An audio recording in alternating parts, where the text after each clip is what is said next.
राहत होता. त्याचं नाव होतं राजा उंट. तो उंच, मजबूत आणि देखणा होता. त्याची लांब मान, मोठे डोळे आणि वाकडी मान त्याला इतर प्राण्यांपेक्षा वेगळं बनवत होती. वाळवंटातील सर्व प्राणी त्याला आदराने राजा म्हणायचे, पण त्या उंटाला आपल्या सौंदर्याचा आणि ताकदीचा थोडा अभिमान होता.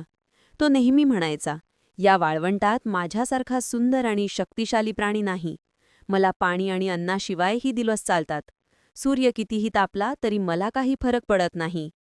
बाकी प्राणी त्याचा ऐकून हसत, पण कोणी त्याला विरोध करायचा धाडस करीत नसे.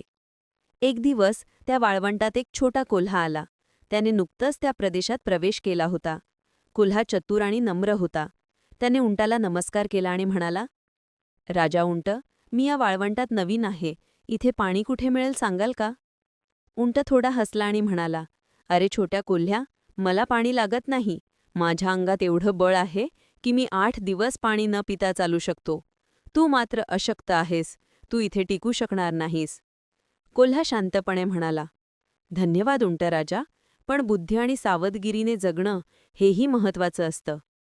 उंटाने तुच्छतेने मान वळवली आणि पुढे निघून गेला. काही दिवस गेले. वाळवंटात प्रचंड उष्णता पडली. झाडं सुकली. ओॲसिस म्हणजे पाण्याचे तळे कोरडे पडले. उंटाने ठरवलं की तो थोडं पुढे जाईल आणि नवीन ठिकाणी पाणी शोधेल. कोल्हाही त्याच्या मागे गेला. दोघं एकत्र प्रवास करत राहिले. दुपार झाली होती. वाळू इतकी तापली होती की पाय जळत होते. उंटाचं शरीर मोठं असल्यामुळे त्याला चालायला त्रास होऊ लागला. त्याने कोल्ह्याला विचारलं, अरे कोल्ह्या, पाण्याचे ठिकाण तुला माहीत आहे का? कोल्हा म्हणाला, हो, मी सकाळीच एक लहान ओढा पाहिला होता, पण तो इथून थोडा वळसा घेत गेल्यावरच मिळेल. चला, माझ्या मागे या. उंटाला आधी वाटलं, मला या छोट्या कोल्ह्याचं ऐकायची काय गरज, पण तहानेने त्याची जीभ कोरडी पडली होती. तो कोल्ह्याच्या मागे गेला. थोड्याच वेळात दोघं एका छोट्या टेकड्याच्या मागे पोहोचले. तिथे खरंच ओढा वाहत होता. उंटाने पाणी पाहताच मोठा आवाज केला, वाह, हे तर अप्रतिम आहे, आणि पाणी पिऊ लागला. त्याने कोल्ह्याकडे पाहून म्हटलं, अरे छोट्या, तू खूप शहाणा आहेस. मी तुला कमी लेखलं, त्याबद्दल माफ कर. कोल्हा हसला आणि म्हणाला, राजा उंट, ताकद आणि सहनशीलता मोठी गोष्ट आहे, पण बुद्धी आणि नम्रता ह्या 2 गुणांशिवाय ती उपयोगाची नाही. प्रत्येक परिस्थितीत नम्र राहणं आणि इतरांचं ऐकणं हेच खऱ्या अर्थाने शहाणपण आहे. उंटाने कोल्ह्याचे शब्द मनावर घेतले. त्या दिवसानंतर त्याचा स्वभाव पूर्ण बदलला. तो आता इतर प्राण्यांशी नम्रपणे बोलू लागला. त्यांना मदत करू लागला.